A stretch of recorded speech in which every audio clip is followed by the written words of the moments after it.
Coming up next is Terry Payne with some public information you might find interesting. We're standing here off of Albert Pike Road near the Mountain Pine Junction, and I'm here with project manager Larry Merriman to talk about one of the city's biggest wastewater projects to date. Larry, what is going on behind us? Well, good morning. Good morning. Behind us we have the construction of the Fairwood pump station. This is one of our key pump stations. It is the main system that we convey waste from the west side 270 area back into our regional facility, and this is one of our largest, actually the largest, pump station project to date. Can you give us a little bit of a history about this project and how it came about? Sure. This project was initially developed and designed to address the I&I issues related to our consent administrative order.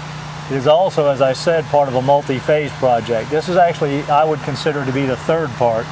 Our first part of this project, about a half mile up the road from us, back toward town, had a pipeline that extended from there all the way back to Linwood Street, just off Central. And recently we crossed Central just beside Winona Street, right there by Triumph, and we've extended down to Belding Street.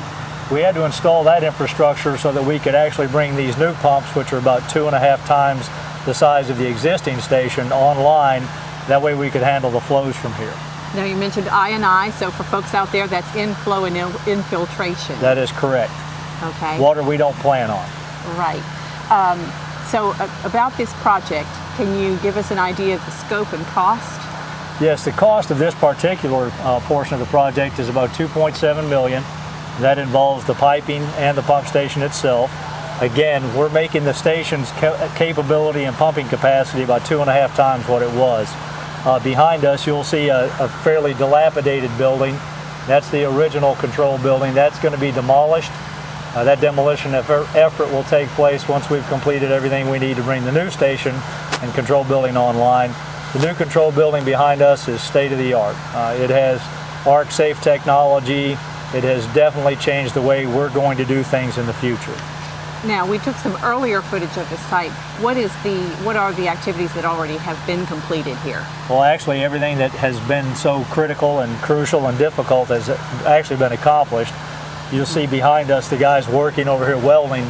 They are standing on top of a concrete slab. What you don't see is the 23-foot deep excavation below them, and the fact that it took us months and months to get to that point. Now, a lot of innovation has been utilized in this project. Talk about some of that, please. Well, and we'll start with the control building. This is a control building that the innovation there is, again, arc safe. It protects our employees from electrical hazards. It makes it much easier to address control issues without having to get inside live electrical gear. The other thing we're going to do here is we're going to bring a Godwin pump online, and a Godwin backup pump essentially replaces the generator that we would typically use to power the station pumps that are in place all the time. Now, we chose to do this for a couple reasons. One is it runs off natural gas, and we'll have that capability here very soon. CenterPoint will be out with that. The other is it enables us to take the pump station pumps offline, do preventative maintenance, address any issues, and never lose the capacity and capability to keep conveying this waste. So that goes right in line with the city's increased emphasis on preventive maintenance. Big time. This is key to us. This is the key to our success in the future and us not having to do some of the things we're doing now. Yes.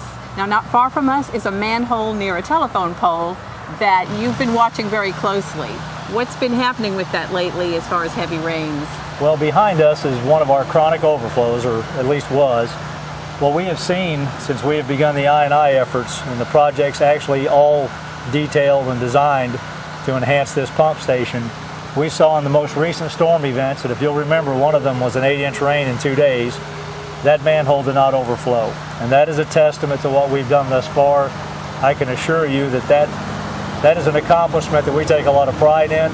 We mentioned that to the EPA, and we also talked about it in our recent conference attendance. That is a huge accomplishment for us. Very exciting to the city of Hot Springs. Now, what are we looking at as far as a completion date? We expect to be fully online with this station by the end of the year. We're actually hoping to expedite the schedule and have it operable and online 1st of December. Is there anything else you'd like to add about the project as we wind up here? Only that this is going to be the flagship. This will be a project that, again, we're taking great pride in. We're not taking for granted the investment our ratepayers are paying to get us to this point. when you come by here in the near future, you are going to see a site that will make you proud of what you've invested in. Well, it's truly, as you say, a flagship project, and we welcome the public's questions about it. If they want to contact you, what would be your phone number? 501-321-6801, and I will be there, or else I will have voicemail capabilities and I will return your call. And with Larry's help, we'll continue to report to you on the progress of the City of Hot Springs, both on the wastewater and water side of improvement projects for our city. That's all for today, and next week we'll join you with more city news.